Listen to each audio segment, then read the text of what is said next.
Hi mga Lods! Magandang araw po sa inyo lahat. For today's video po, may nagtanong sa akin, sabi niya, Ma'am, sino po ba ang mas mabilis mag-move on sa broken-hearted, no? Babae ba o lalaki? Pero syempre, bago ko po sagutin yan, palandig naman, please don't forget to subscribe and click the notification bell para updated kayo palagi sa mga bago kong upload na videos.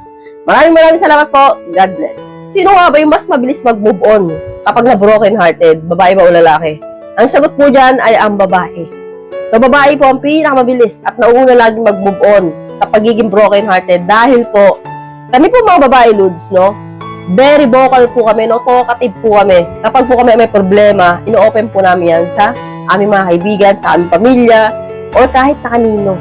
So, para po kami siramplakan na paulit-ulit na kinakwento yung damdamin po namin. Dahil po dyan, nakakatulong po yan para mabilis po mag-move on ng isang babae. Pangalawa, mabilis po mag-move on ng babae kapag naanakan mo na, no? Kasi po, kapag po kahit po kayo ay nagkahiwalay na at nagkaroon po kayo ng anak, no? Mabilis po mag-move on ng isang babae kasi po, meron po siyang pinaglalaanan ng buhay niya, ng oras niya, ng attention niya. So, kahit na iwanan mo pa yan, no?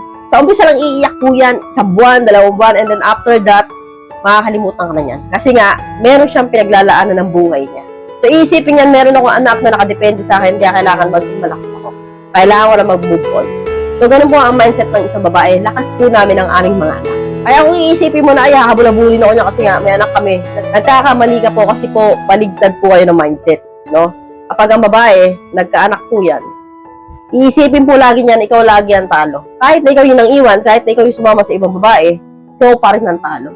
Kasi nga, meron kayong anak na naiwan sa kanya. So, hindi po siya nag-iisa. Hindi katulad mo, wala ka sa graduhan na kung iiwanan o hindi ka ba ng babae na pinalit mo sa kanya.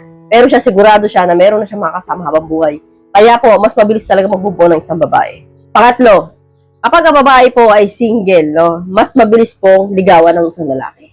So, marami pong susubok dyan na manligaw, no? Alam niyo naman po ang mga lalaki, kahit na makita, no, na single mom ang babae, basta may itsura yan, napitin po yan.